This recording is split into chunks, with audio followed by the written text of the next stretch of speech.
Welcome to the Strange Rainbows podcast, episode 3, Strange. Hi, how's the weather with you? It's falling towards autumn here, and as the nights grow a little longer, my thoughts grow a little darker. I wonder if that might reflect in stories that I write, like blood ink on the whitest snow and darkest shadows in the night. The looming darkness lures them in to shade a teller's mind, and cats, ghosts, shadows, thieves, and sin could be amongst the things we'll find. What does it mean if something's strange? The word seems to be defined by what it's not. Unexpected, unknown, unfamiliar, uncomfortable, unnatural, distant, or just unwelcome. First we'll explore the idea of strange being unwelcome with a discussion about othering, which is really about making people seem different so they can be treated poorly. That's the evil kind of strange, where it's used as a notion to harm others. Then we'll have a poem about being estranged in a scene from one family's intergenerational culture war. And then the star of today's show, a whimsical story about what's beautifully strange, curious, fascinating, remarkable, fey, and even supernatural. I'm fascinated by this kind of beautiful strangeness, and I want to live in a world where it's not only accepted, but encouraged. We all have a beautiful strangeness within us that makes us eccentric, extraordinary, and fascinating. So let's fight the othering and estrangement in this world and be kind strangers to each other, comfortable in our differences and appreciative of how they come together to make a wonderful strange rainbow.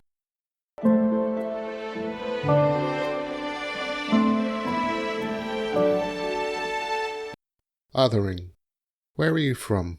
It's a question I get asked a lot when I meet people because my accent isn't the same as people local from here.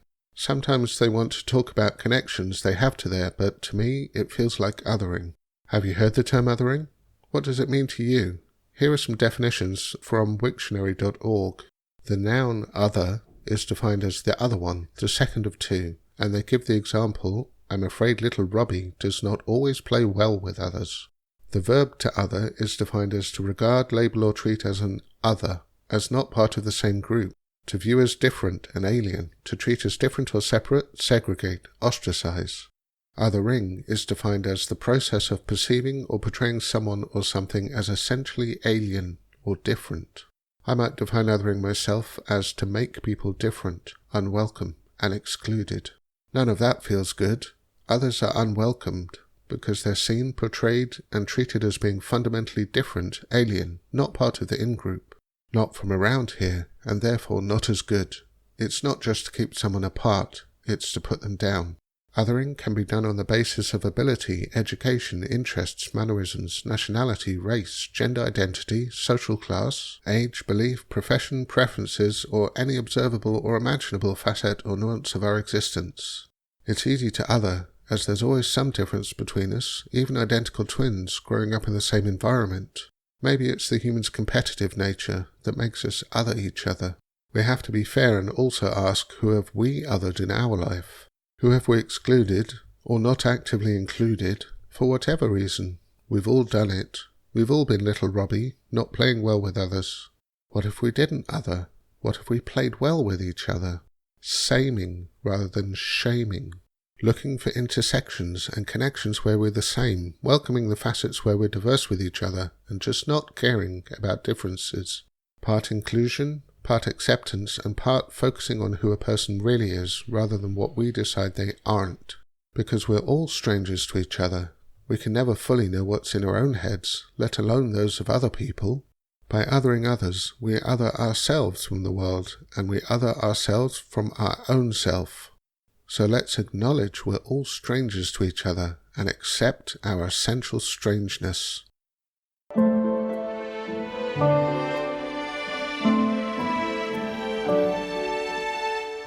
Difficult topic. Here's another one, a poem about estrangement. It's an example of constrained writing, because I set myself the task of writing a poem using 101 different words hidden in the word estranged. Estranged 101. Sergeant Ted enters. Nerd teen sat. Aged gran greets. Eat tea, dear. Tender dear. Garden greens. Eastern dates. Ed eats. Reads red rag. Grandest steed ran great. Dragnet ends. Snared danger tased. Taser de sard, Desdeen. And sneer. tense, eaters sad, Sarge red, teens dared transgenders, gets enraged, rants, gents are agenda, drag and arts dregs. Seated stand, stare, stern dire rages, on guard, Dean nears tears, saner sage nags, end, reset, agree, anger seen, gears grated, grenades sent, seat arse, get rested, tear rage rags, ease angst, grant earnest ear, nearest needs dearest, estranged need nest, agreed, grand.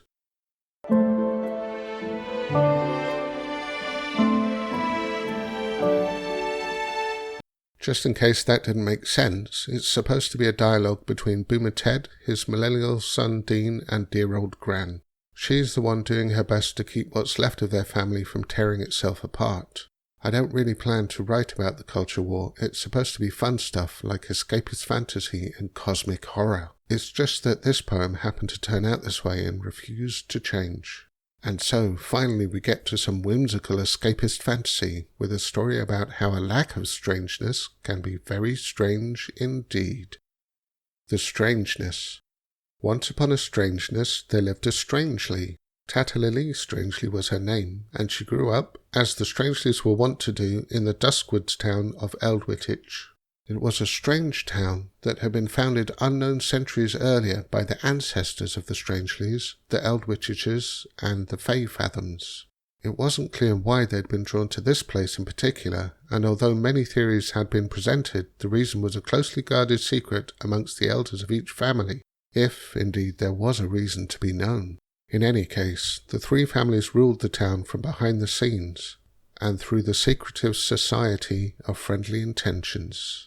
Membership of the society was by invitation only, and that invitation was only extended to members of one of the three families with a clear and demonstrated strangeness, an interest and aptitude in one of the schools of investigation, and based on several other, even more secret criteria.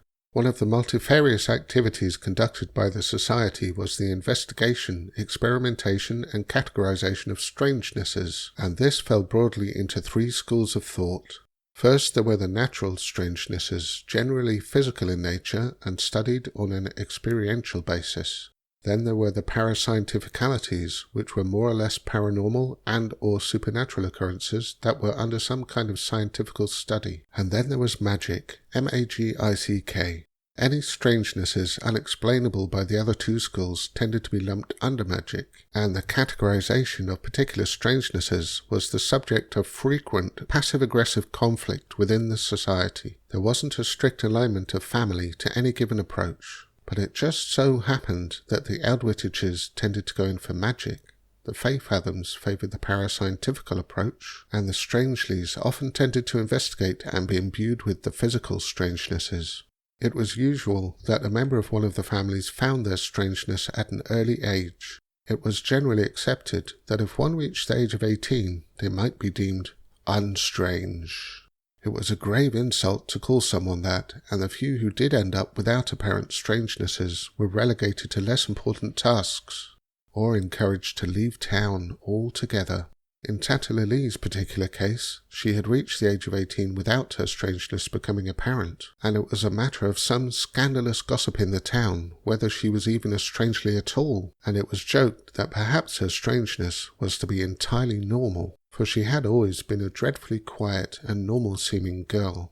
Her eyes were calm, rather than wild and sparkling with electricity. Her hair was short and straight, rather than rippling gently like a Medusa's snakes, and her whole appearance did not cause the normals of the town any unease, sudden dizziness, or allergic reactions. No nettles blossomed in her footprints where she walked. Gaps in reality did not appear when she crossed her fingers, and she did not even float a distance of 1 to 3 inches above the solid ground, depending on the phase of the moons.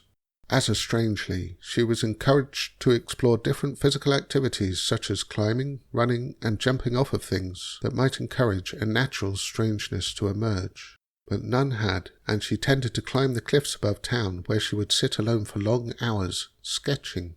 When asked what she was drawing, she would just say painting the wind, but her mother once peeked to look inside the sketchpad, and all the pages were empty. Other times she might sit quietly with one of the more skittish cats, not turning it various shades of purple, or levitating it in the air, or even switching bodies with it to move as an animal might. Just sitting with it, and that made her family nervous.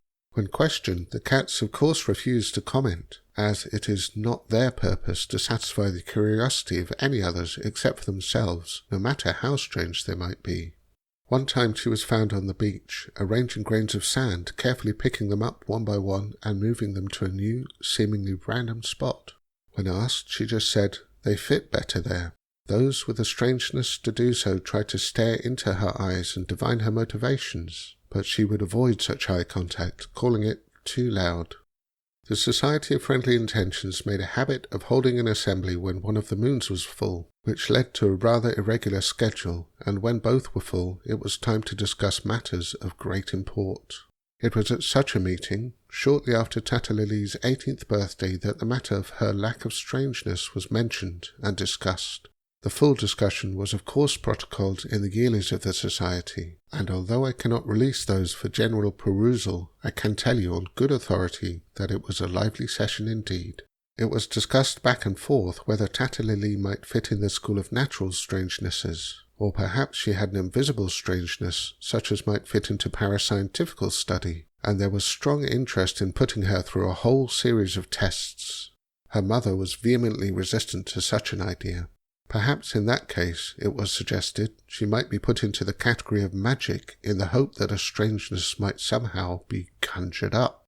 Given that magic and natural strangeness were somewhat at loggerheads about certain other sensitive topics at that time, this suggestion was also rejected.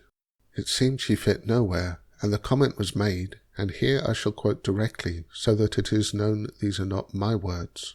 "Perhaps she should leave the town then, if she's unstrange." And that was where the whole thing devolved into shouting, and the use of strangenesses both natural and parascientifical, and the casting of magics. Strange lights and explosions were heard in the great hall that night, and the scene within was chaotic, to say the least. There were fortunately no fatalities, but the Society adjourned at sunrise with a great deal of minor scrapes and scratches, not to mention eldritch trauma and wounded pride. Tattalily woke with the sun that morning, as she did every morning. Its bright autumn rays burned her eyes, and how could she sleep through that? She rose and refreshed herself, the water she splashed on her face several degrees cooler today. The season would soon be turning. Even this afternoon there would be a light rain, the humidity in the air told her through the slight gap in the window. Birds sang outside, several songs missing today. Most likely they were moving on to overwinter in warmer places. The creaking stairs told their stories as she headed down to breakfast, the texture of the wood pressing into her feet through her socks. "Good morning, dear. Did you sleep well?" asked her mother, emoting her exhaustion, anger and worry clearly, despite her attempts to disguise it.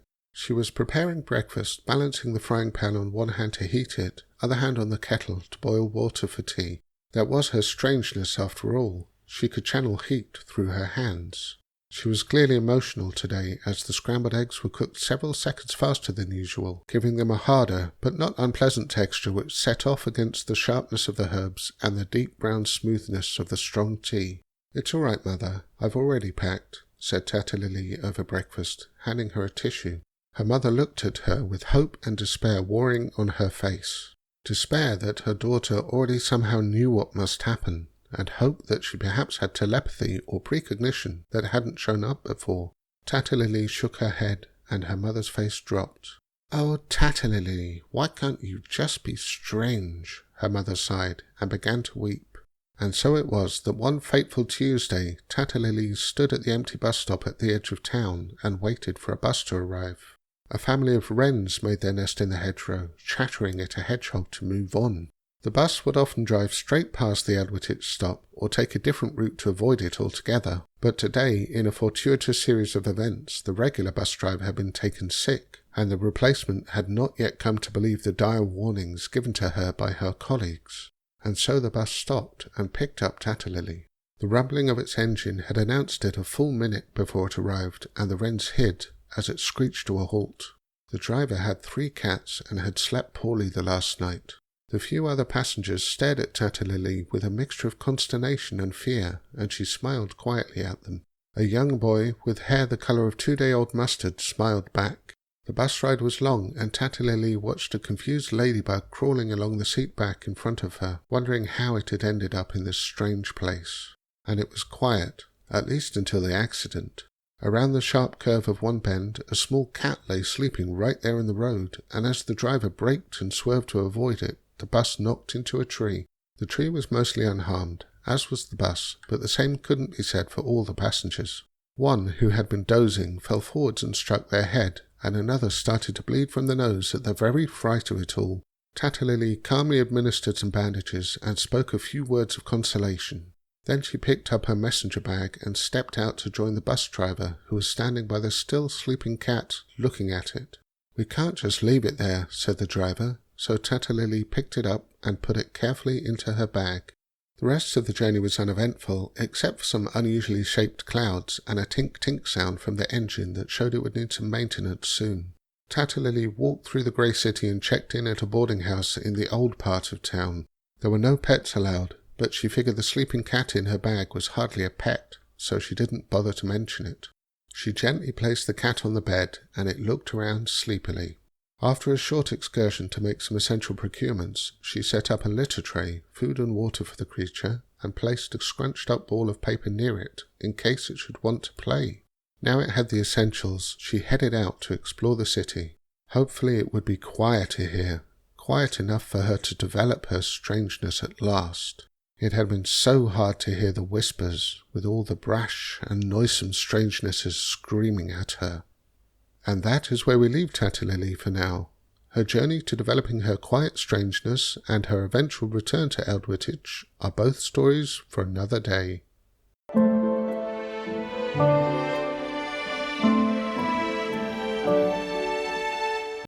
So those are a few thoughts about strangeness. What do you think about it all? What do you think Tatalili's strangeness is?